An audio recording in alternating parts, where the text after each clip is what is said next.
দেখো relative pronoun কাকে বলে?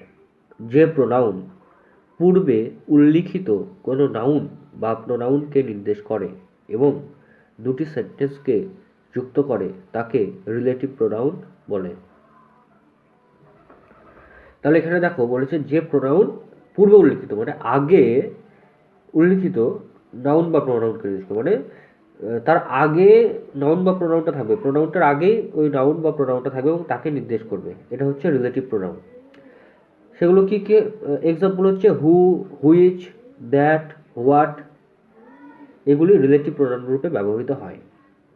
এছাড়া আমরা একটি বাক্যের সাহায্যে দেখে নিতে পারি।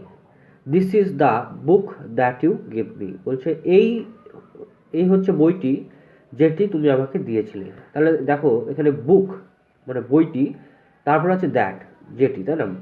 বলছে এটি সেই বইটি যেটি তুমি আমাকে দিয়েছিলে। তাহলে এই যে বুক এইটাকে নির্দেশ করছে এই দ্যাট প্রোনাউনটা, ঠিক আছে? এই দ্যাটকে বলা হবে রিলেটিভ প্রোনাউন।